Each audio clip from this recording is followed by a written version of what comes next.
Hey, how you doing? In this video, I want to talk to you guys about why I am investing 100% of all my agency's profits into Bitcoin, and I've been doing so since 2022.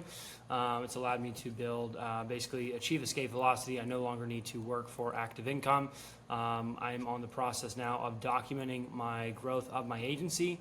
We work with some of the biggest coaches, consultants, personal brands in the entire world, software companies that raise hundreds of millions of dollars, billion-dollar fund managers. We work with some of the biggest industry leaders in our space.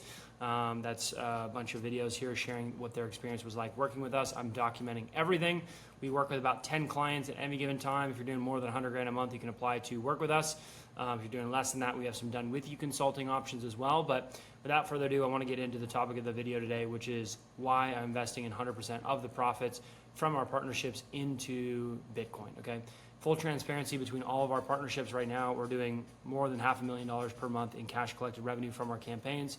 We're spending about $250,000 a month on paid advertising spend. So we're producing a lot of cash flow for kicking off, a lot of personal income for myself and all the partners that are involved.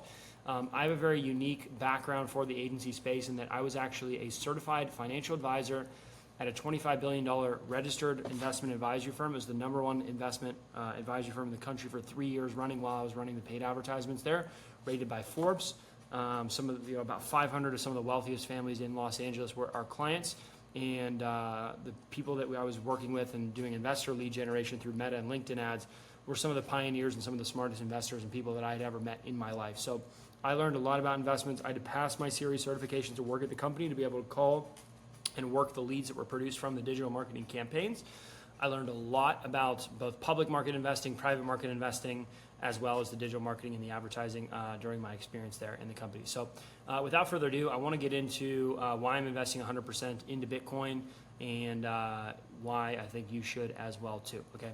I had and by the way, if you are familiar with Michael Saylor at all, I had the privilege of having lunch with him a couple months ago. So this is going to be regurgitated information from him, but just kind of my take on that.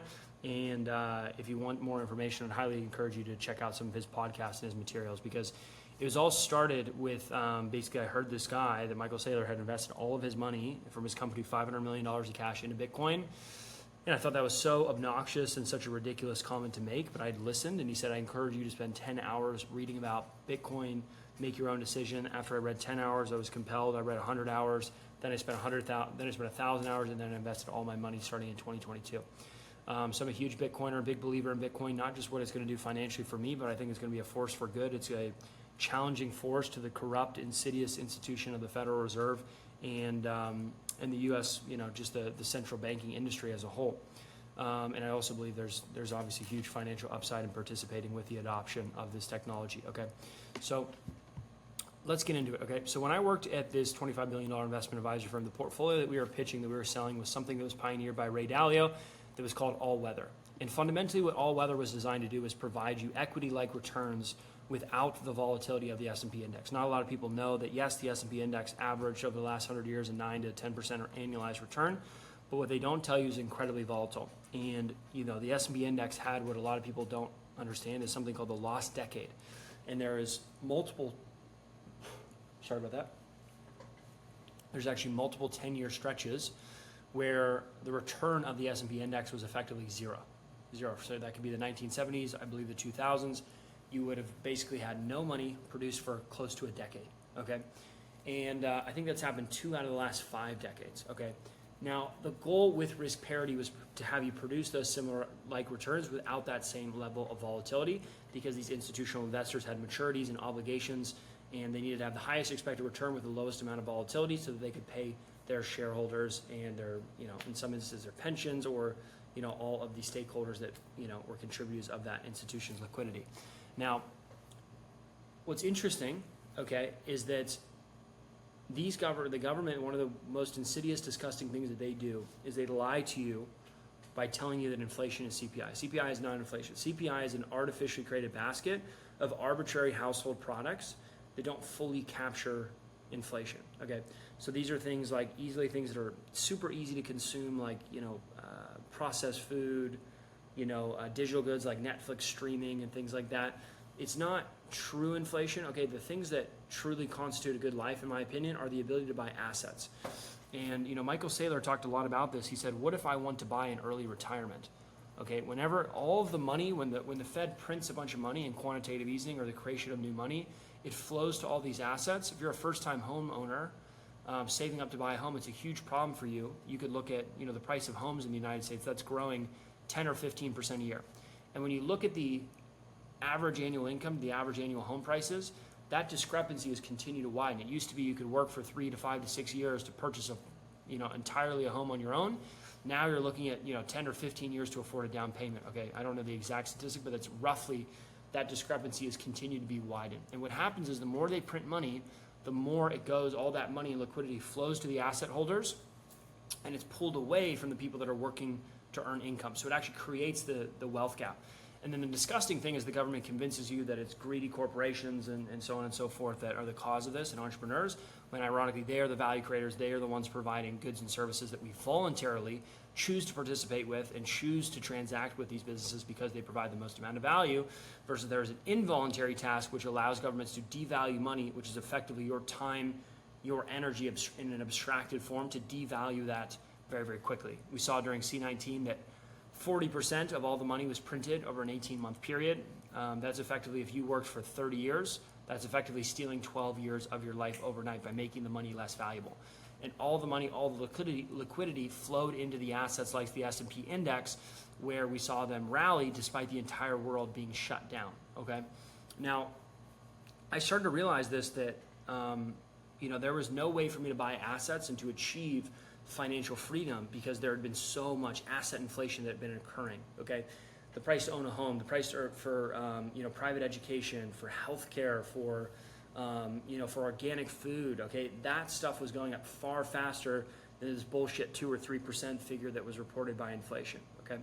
If you wanted to live in a major metropolitan city where there was scarce and demand, where there's true scarcity and true demand in living there, the costs were going up more than 10%. It was closer to 10% annualized. And that's a horrific, horrific, horrific finding, because that means that you have to earn 10% more money a year just to stand still, okay? And what's even worse is that this is a self-reinforcing cycle. So as these governments become more corrupt and more indebted, and the debt burden becomes exponentially higher over time, likely the amount of M2 money supply, the amount of dollars that they must print to remain solvent, will increase. And I personally believe looking forward, they will have to print 10 to 15% more dollars per year looking forward, whereas in the past it was only 7% a year, okay? And it will continue to accelerate exponentially. So I realized that the S&P index would basically it would actually go up in terms of dollar values, but in terms of purchasing power, I would stand still. So I had no way of ever getting free, even though I was taking home a multiple six-figure personal income, okay? Real estate and stocks, if you wanted to invest there, what I'd realized there was a monetary premium on them. Basically meant that they were trading at a value that was too high to justify the amount of cash flow they were kicking off. It's pretty obvious if you look at the price to earnings ratio on the public stock market, the PE ratios, it's hard to make money. I like what Michael Saylor said. He looked at it from a first principles standpoint, which is if the PE ratio on those stocks is trading at 30 times, then you effectively have to pay me all of your money and then I will give it back to you in 30 years and then give you 3% of your money thereafter. Would you make that trade? People just make that, and they're told to invest in the S&P index, and all these money gurus and experts are telling you to just invest in the S&P index, when in actuality I don't think it's creating real wealth in terms of actual purchasing power for the people that they are advocating to do this for, okay? You can invest in gold. It's annualized about a 9% return over the last 100 years. That was stocks, okay? But again, they will produce more gold when the gold prices start to rally, and the gold miners are notorious for flooding gold in the markets when the price goes up. Okay, so gold I didn't think was a viable way for me to achieve any kind of meaningful compounding on my assets, okay? Now, when I was working for this private investment firm, what they did do is they did source private market alternative investments that did generate returns in the high teens to mid-teens return profile, which I thought was an incredible service that they provided to our clients. But the issue was you gave up liquidity. And a lot of times these funds were 5, 10, 15-year terms oftentimes. I didn't feel like, as a 26-year-old, where I believe the West and just fundamentally our society is decaying, as somebody who's thinking very, very diligently about where do I want to attach myself and my family for the next 100 years, I'm not comfortable giving up my liquidity for this additional 5 to 6% premium, okay? Now, I also didn't believe that the fixed income market was going to be even going to keep up with this 7% a year annualized growth of the money supply. for the last 100 years, this all-weather strategy that Ray Dalio pioneered worked great when interest rates were not approaching zero. You could effectively lower interest rates every single time the economy was in a downturn, and that would effectively make it so that the stocks and bonds were not correlated, but produced independent returns of each other. Okay, so they allowed each other to balance it out. But when interest rates go zero, you can't go negative because that fundamentally means the system is broken. To quote Michael Saylor, that is effectively flipping time in the inverse, that is paying you to take out a loan. It doesn't make any sense. And that is effectively when the system is broken, when those interest rates go zero. Okay, and so effectively, I just believe that there should be no fixed income in one's portfolio. And you are, as the lender, when you are, buying this sovereign debt, you are effectively getting paid back in depreciated dollars. So during this hyper experience, what we're going to experience is hyperinflation. You want to have as much debt and you want to be borrowing as much as humanly possible. Okay, you want to be buying hard assets because when it does come time to pay back that loan, the money that you borrowed will be worth less and it will be more abundant and more plentiful in the world. Bitcoin, on the other hand, I believe it's going to grow 30 to 50% over the next 20 years. It's a decentralized network. It's a $2 trillion market cap. It's achieved escape velocity. It's the 5th largest asset in the world at this point, bigger than any other corporation. And there's a network effect with that. Okay, so it's not just the effect of the software that it can be cloned. It's the fact that it is a network effect that makes more people want to participate in the network. Once it's achieved a $2 trillion escape cap, $2 trillion market cap, and it's 40 times bigger than anything else below it, it's effectively just crushed all competition and it will eat everything, similar to the way that the Mag 7 in 2010 slowly destroyed all other competitors in the marketplace. It became a digital tech monopoly. The only difference is in 2025, Bitcoin is still underappreciated and it has less than a 1% adoption rate. Bitcoin is secured by energy, so there's effectively what happens in the world is there's stranded energy. Right now, as energy moves on a grid, it effectively is stranded. The more that it moves, the energy dissipates and it loses value, okay? So about 40 to 50% of all the energy in the world is estimated to be stranded, okay? It's in places that are very, very far remote, and if they were to transport it, they would to a place where human beings would want to live, it would effectively be worthless and so dissipated and so diluted by the time they got there, it wouldn't even be worth that. So what effectively it's doing is Bitcoin mining is finding itself to these very isolated parts of the world, and it's utilizing more renewable energy, wind, solar, geothermal energy that otherwise wouldn't be useful or it wouldn't be able to be utilized by us to secure this network. And the mining equipment is a bit of a sunk cost. Once you've invested into producing the mining equipment, it's effectively only good for mining Bitcoin and for mining Bitcoin. And the miners will continue to use it whether the Bitcoin is worth $1, whether it's worth $10 million, okay? So there's this sunk cost of true hardware and software, and it's secured by true proof of work. Okay, there's an electrical constraint that is required in real terms to be able to hash Bitcoin. AI can't change that. Okay, AI cannot. It is constrained by the electricity that we experience in the world. Okay, and as it continues to grow exponentially year over year, there's no way to hack it. There's no way to expend so much level of computational energy and electrical energy that you could hack that. And once I finally understood that, it took me about 3 years of research. I felt confident enough to put all my money into that network because I'm seeing we're at the precipice now of institutional adoption, and then we're also at the precipice of massive deficits that are then going to lead to tons of quantitative easing and just a massive rise in the amount of global liquidity. So all asset prices are going to have a ton of buy pressure and drive the price up everywhere. But Bitcoin being the most scarce, it's going to trade up the most, and it's the most sensitive to global liquidity. So it's in its adoption phase, and we're in this phase of this unwinding of this entire global regime to where there's going to be so much debt, so much liquidity being printed that I just think a 30 to 40 to 50% annualized growth rate, which we've seen historically, even more than that, is going to be very, very doable, okay? So that's how I'm thinking about that. My goal is to invest, about $100,000 a month into Bitcoin over the next 5 to 10 years of my life, achieve a $10 million net worth by the age of, kind of my early 30s, and then start to think about a family and build a really kind of luxurious lifestyle for us and have 3 to 4 children, a staff, so that we can travel, don't have to worry about cooking, cleaning, everything like that. And I believe that, I'm trying to tell all my friends and family why they should be investing in Bitcoin. I've convinced about 70% of my friends to invest in Bitcoin. It took a long time for them to do that, but they're finally on board, and now I'm starting to really think hard about custody and self-sovereignty as I am, acquired multiple six figures of Bitcoin. And I'm trying to think very, very carefully about how I'm going to protect this as it continues to become increasingly more valuable. Also, what's interesting is as AI becomes more prevalent, we create this world of abundance, that is which scarce is going to become exponentially more scarce and exponentially more valuable. So I think we're going to all experience deflation, and all that money is going to flow into Bitcoin because it is the truly one decentralized, scarce digital commodity. All the other crypto assets are securities, meaning they have an issuer that that would benefit from this, an endorsement of that security. Bitcoin is recognized by the U.S. government, by countries, by current companies all around the world that is a commodity, an asset without an issuer, similar to soybean or oil or gold.